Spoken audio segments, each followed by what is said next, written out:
Well, hello, my friends. Is the sheriff's campaign in Mobile County for 2026? Is it getting nasty? Is it getting ugly? Look, we all know that campaigns can sometimes get ugly, especially in politics at the local, state, and certainly the federal level. They can get real ugly. They get real nasty. A lot of people lie. They make allegations. They even attack one another personally. But it's important to remember that campaigns aren't some separate autonomous thing. Campaigns are made up of people, candidates, staff, volunteers, and perhaps sometimes even employees if one of the candidates is an incumbent.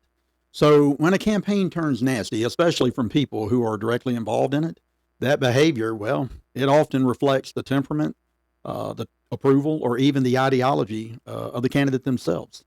That's just my opinion. Now, I understand that passionate supporters sometimes say things they shouldn't. Sometimes they make things up. They make comments. They spread falsities or even misrepresent the truth or even rumors. There are also people who feel like they were wrong, maybe by a candidate years ago on a past decision or maybe even behaviors, and believe their only form of redress is taking to social media. In those situations, a candidate may not have certainly direct control of an individual. And of course, I acknowledge that. But what I do believe strongly is that candidates must control the behavior of those who are directly on their payroll, their team, their staff, their volunteers, and perhaps even their workers. Those people represent the candidate. I have committed to running a clean campaign, and I will continue to do so because I believe voters deserve to make their decisions based on merit, qualifications, and certainly experience, and not smear tactics. It's my position as a challenger to the other two candidates in the sheriff's race to show how I can do the job better based on merit, qualifications, and experience. When candidates approve of, participate in, or my friends even knowingly allow nefarious behavior like creating fake social media accounts to smear opponents, well, it says a lot about who that candidate is and who the people they have working for them on that campaign. Frankly, as voters, that should really concern us all. If someone is willing to support that type of behavior while campaigning, how will that person, that candidate, or even those employees act once they are entrusted with real authority and responsibility after you vote them in office? I want to read to you just momentarily what the police officer's oath of office is. Listen to this. So the law enforcement code of ethics really goes into several things, but when you talk about the code of ethics, there are things that our colleagues have to be reminded of, that they still have a standard on how they're supposed to conduct themselves.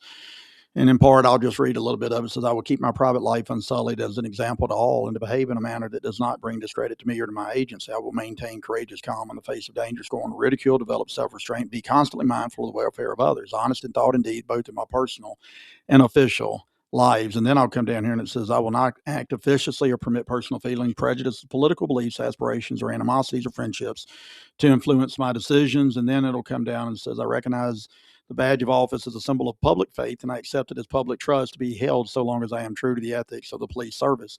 I will never engage in acts of corruption or bravery, nor will I condone such acts by other officers. I will cooperate with all legally authorized, et cetera, et cetera. The bottom line is I am responsible for my own standard of professional performance and will take every reasonable opportunity to enhance and improve my level of knowledge and competence. Executive leader, especially in law enforcement, whether it's a sheriff or police chief or even a public safety director, must be able to take public criticism.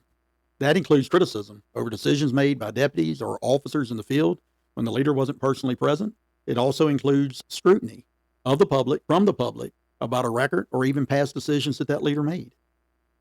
At the same time, executive law enforcement leaders should hold themselves above reproach. That just simply means above wrongdoing, being above the pettiness, both on and off duty. Every officer takes an oath of office when they receive their certification and they go to work.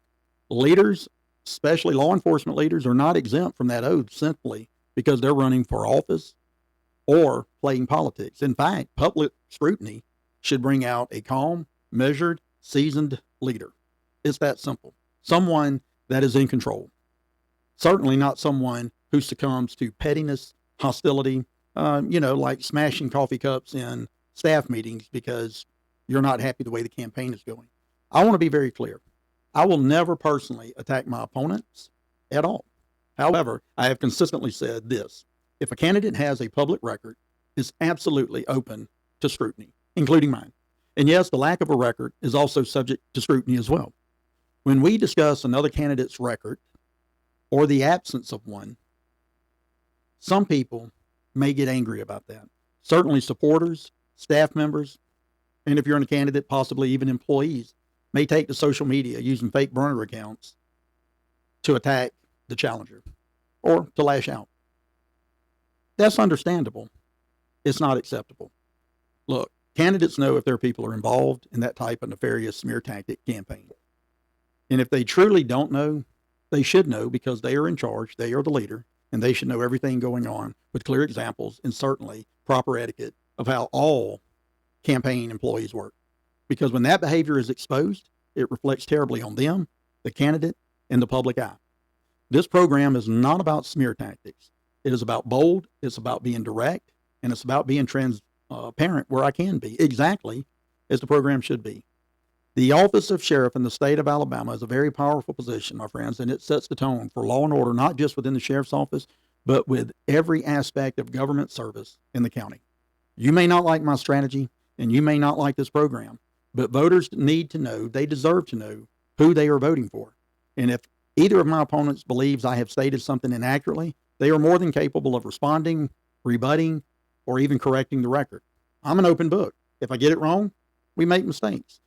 The sheriff's office, including the sheriff, the deputies, correctional officers, and yes, even civilian personnel who support the sheriff's office, my friends, they work directly for you, the citizens of Mobile County. When leaders fail to conduct proper oversight, fail to support operations, or mismanage taxpayer dollars, well, it breeds contempt. It fosters arrogance, and it creates a dismissive attitude toward the very people who fund the office, you. Over the years, I've learned something very important in public work. Taxpayers will go above and beyond to ensure public safety officers have the equipment and the resources they need to protect us. After all, that's exactly what we all want. We want to be protected. We want to be able to call on the sheriff's office when we need help or to help us solve a problem. And that's because people want to feel safe. They want to feel like they have an avenue. They want to feel like they have a voice when it comes to public safety. That's why I talk a lot about leadership. That's why I talk a lot about budgets. As citizens, you shouldn't have to think about these things every day, and rightfully so. Let me inform you the best that I can on the current state of the sheriff's office and how that affects you, the voter. How can I do it better?